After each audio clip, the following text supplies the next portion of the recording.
दोस्तों नमस्कार।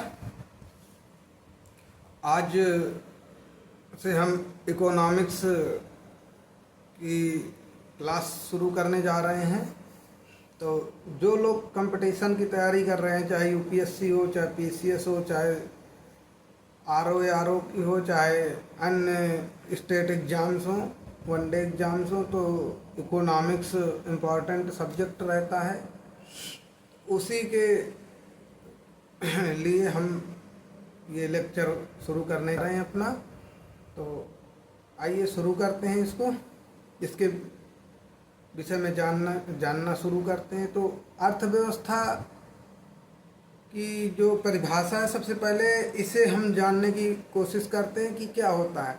मैंने अर्थव्यवस्था वह व्यवस्था है जिसमें आर्थिक क्रियाओं का संचालन होता है, जैसे निवेश हो गया, व्यय हो गया, विनिमय हो गया, उपभोग हो गया, उत्पादन हो गया, बचत हो गया, वितरण हो गया। ये सब कार्य किए जाते हैं, इन्हें अर्थव्यवस्था के अंतर्गत ही किया जाता है। तो इन सब से मिलकर ही अर्थव्यवस्था का निर्माण होता है। अब अर्थव्यवस्था कई प्रकार की होती है दोस्तों, तो उनको हम एक एक करके जानेंगे। सबसे पहले हम जानते हैं खुली अर्थव्यवस्था क्या होती है। ये एक ऐसी अर्थव्यवस्था होती है जो बिल्कुल मुक्त होती है, किसी भी प्रकार के बंधन से एकदम फ्री कर दिया जाता है। ये प्रतियोगिता के लिए प्रोत्साहित की जाती है और जितने भी निवेशक होते हैं वो इस प्रतियोगिता को बढ़ाते रहते हैं लगातार, बिना किसी बंधन के। तो इसी को हम खुली अर्थव्यवस्था कहते हैं। दूसरी आती है हमारी बंद अर्थव्यवस्था। तो उसमें क्या होता है, ये पूर्ण रूप से सरकार के अधीन होती है ये व्यवस्था। इसमें बाहरी निवेश की बिल्कुल भी अनुमति नहीं होती और इसमें कानूनी दांव पेच बहुत अधिक होते हैं। तो ये जटिल अर्थव्यवस्था भी बंद अर्थव्यवस्था को कहा जाता है। जैसे कि पहले 91 के पहले भारत की ऐसी ही बंद अर्थव्यवस्था थी। तो उसके बाद हम तीसरी बात करते हैं विकसित अर्थव्यवस्था की।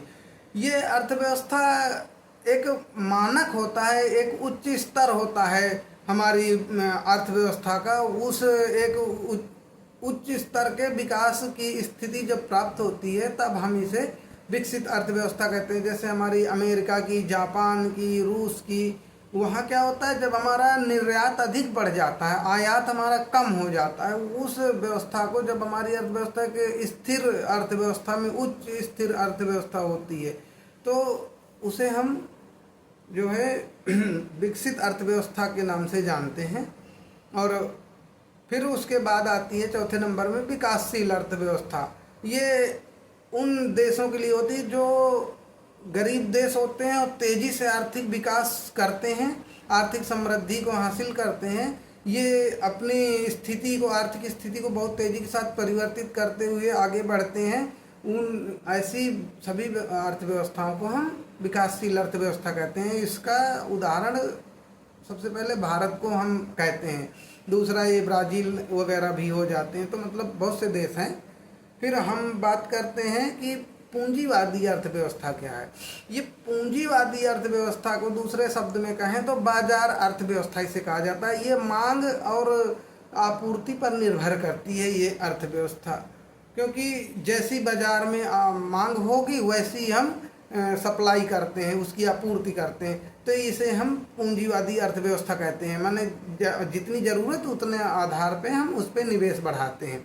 फिर हम बात करते हैं ये समाजवादी अर्थव्यवस्था। ये कार्ल मार्क्स एक हुए तो रूस और चीन की जो अर्थव्यवस्था हुई, ये समाजवादी अर्थव्यवस्था बनी। वहाँ सरकार एक व्यवस्था तैयार करती है जिसमें सब लोगों को सामान्य रखने की कोशिश होती है, तो इसे सामाजिक अर्थव्यवस्था कहते हैं।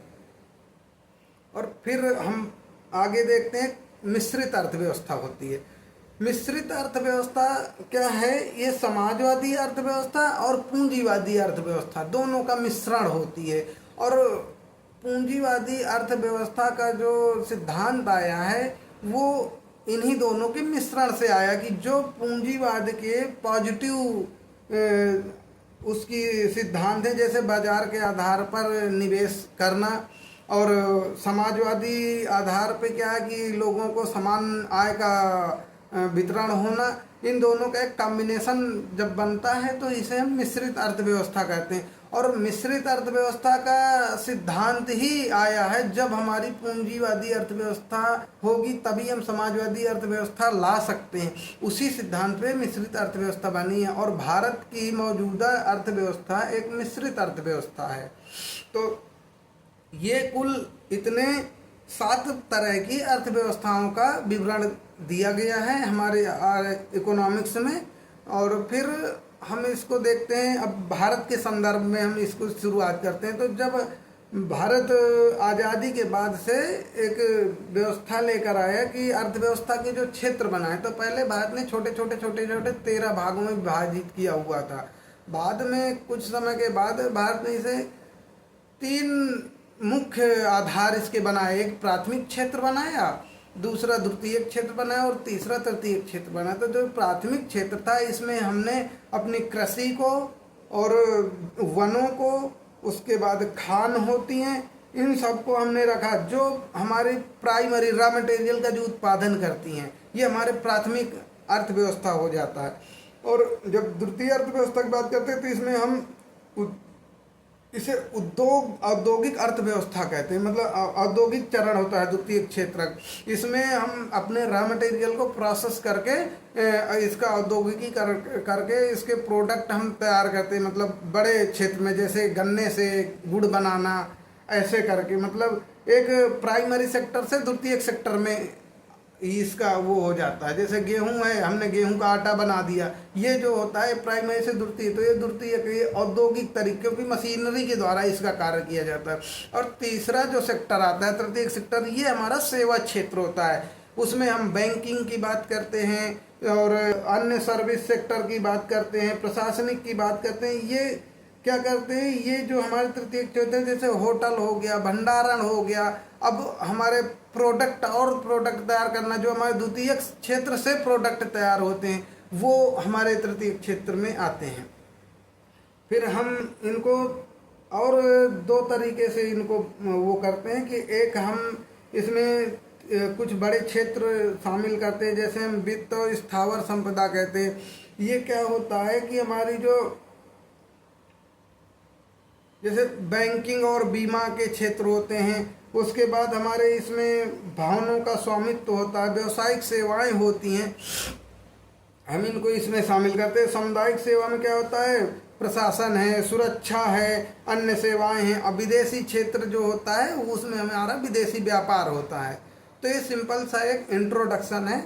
और दोस्तों मेरे पास बहुत शॉर्ट में, वैसे तो इसका क्षेत्र बहुत बड़ा है अर्थव्यवस्था का, 16 चैप्टर हैं इसमें, तो इसके बुक्स वगैरह तो बहुत बड़ी बड़ी आती हैं। और मेरे पास तो रमेश सिंह की है इकोनॉमिक्स की बुक वगैरह, लेकिन फिर भी मेरे पास इसके बहुत अच्छे नोट्स हैं, हैंड रिटन नोट्स हैं। मुश्किल से मुश्किल 30-40 पेज में पूरी इकोनॉमिक्स ख़त्म हो जाती है, चैप्टर वाइज एक एक करके, जितना सिलेबस में है हमारे।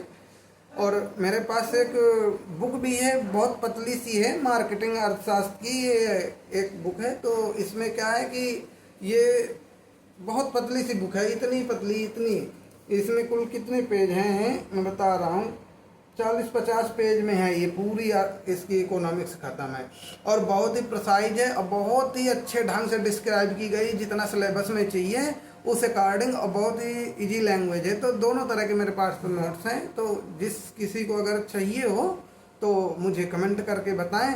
और फिर ये इंट्रोडक्शन चैप्टर है हमारा पहला। अब अगले लेक्चर से हम एक एक चैप्टर की पूरी बात करेंगे और उसमें मैं बताऊंगा आर्थिक समृद्धि और आर्थिक विकास की हम बात करेंगे। तो ये एक दिन में लगभग 15, बहुत बड़े लेक्चर नहीं होंगे मेरे, 15-20 मिनट के लेक्चर होंगे। और मैं कोशिश करूंगा कि इनको डिटेल में डिस्क्राइब करूं ताकि आप लोग को आसानी से और सरल भाषा में समझ में। क्या होता है, इकोनॉमिक्स की भाषा जटिल होती है, तो जैसे हम बुक्स वगैरह से पढ़ते हैं तो वो चीज़ें हमें उतना अच्छे से समझ नहीं आती, क्योंकि हम बहुत से टर्म पहली बार सुन रहे होते हैं, तो थोड़ा से इसे डिस्क्राइब करने की ज़रूरत होती है। होते सब शब्द वही हैं, लेकिन जब हम डिस्क्राइब करते हैं अपनी सरल भाषा में और सरल तरीके से, तो हम अच्छे से जान पाते हैं। क्योंकि अर्थव्यवस्था हमारे जन्म से कहें, बचपन से ही चीज़ जुड़ी हुई है हमारे साथ, चाहे बैंकिंग सेक्टर हो, चाहे व्यापार सेक्टर हो, चाहे हमारा आर्थिक समृद्धि का सेक्टर हो, आर्थिक विकास का सेक्टर हो, चाहे औद्योगिक क्षेत्र हो, चाहे कृषि क्षेत्र हो, ये सब हमारे साथ जुड़े हुए हैं। बस इनको हमें जानना है कि इनमें कौन कौन सी गवर्नमेंट पॉलिसियाँ लाती हैं, और कुल मिला के इनका पॉलिसी प्रोसेसिंग, इनके इंस्टीट्यूशन, इन्हीं सब का जो एक स्ट्रक्चर बना हुआ है, प्रशासनिक ढांचा बना हुआ है अर्थव्यवस्था के अंतर्गत, हम इन्हीं को जानने की कोशिश करते हैं कि जैसे हमें निवेश करना है या व्यापार करना है, बचत करनी है, उन सब का एक तरीका दिया हुआ है एक व्यवस्थित ढंग से। तो ज़्यादा घबराने परेशान होने की किसी को ज़रूरत नहीं है। हम बहुत आसान भाषा में इसे समझेंगे। और दोस्तों, मुश्किल से मुश्किल 16 चैप्टर हैं, तो मैं 16 ही लेक्चर में कोशिश करूंगा कि ख़त्म हो जाए, और ज़्यादा से ज़्यादा 20 मिनट 25 मिनट के लेक्चर होंगे। तो यदि नोट्स चाहिए तो मैं नोट्स प्रिंट करा के भी दे दूंगा, और यदि आपको हैंड रिटन नोट चाहिए तो फ़ोटो स्टेट में प्रोवाइड कर दूंगा। जिस किसी को चाहिए तो कमेंट कर दें और मिल जाएगा बड़े आसानी से।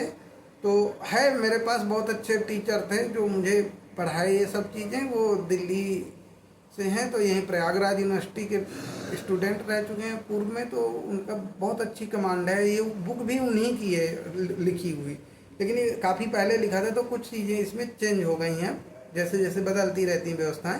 पर मेरे पास जो लेटेस्ट नोट्स है वो बहुत अच्छी है, और जिस किसी को चाहिए तो बहुत ज़्यादा इसमें चार्ज नहीं लगना है, जितना फ़ोटो स्टेट का लगना है उतना आप करवा लीजिए और इसको पढ़िए। और इतनी इजी है, और फिर मैं इसी अपनी नोट्स से ही सारी चीज़ें डिस्क्राइब करूँगा, तो बहुत अच्छे से चीज़ें समझ में भी आएंगी।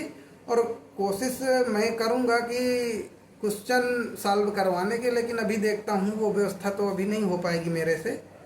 फिर भी मैं कोशिश करूँगा कि क्वेश्चन इसके कुछ मैं सॉल्व करवाऊँ, ये वैकल्पिक प्रश्न जो होते हैं।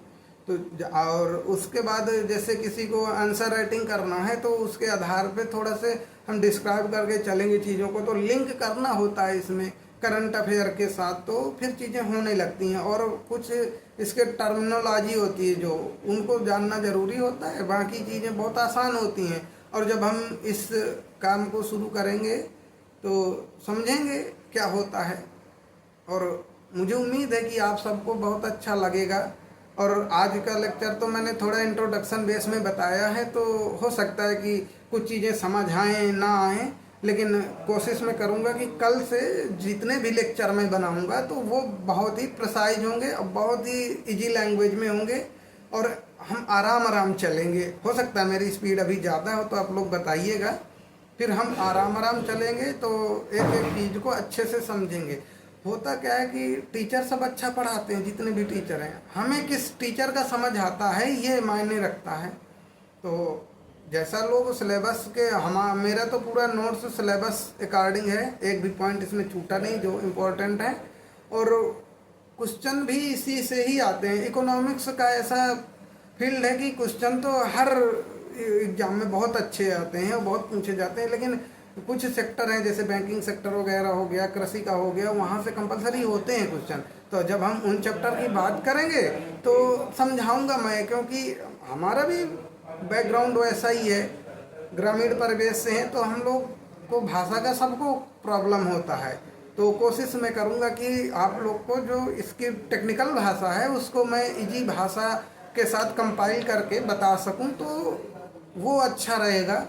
समझ में एक बार चीज़ें आ गई तो फिर भूलती नहीं है, क्योंकि ये हम बचपन से बैंकिंग से रिलेट करते हैं, बचपन से हम व्यवसाय से रिलेट करते हैं, बचपन से हम कृषि से रिलेट करते हैं। तो ये हाँ हमारे लिए थोड़ा सा क्या नया है, निवेश का, मार्केटिंग का, विदेश व्यापार नीति हो गया, निवेश हो गया और विनिमय हो गया। वो थोड़ा से हमको लगता है कि हम उस फील्ड में नहीं गए, लेकिन मेरा इस पर अध्ययन है और मैंने इसकी पूरी स्टडी कर रखी है प्रॉपर तरीके से। क्योंकि मैं कुछ दिन बैंकिंग सेक्टर में स्टडी किया हूँ, वहाँ एग्ज़ाम्स वगैरह दिया मैंने, पास किया, तो मुझे निवेश वगैरह का, शेयर मार्केटिंग का ये पूरा नॉलेज हो गया है। तो कोशिश करता हूँ कि आप लोग को अच्छे लेक्चर मिले, और फिर जैसा आप लोग को लगे, अगर कोई कमी रहती है तो बताइए, आप लोग अपना कमेंट कीजिएगा।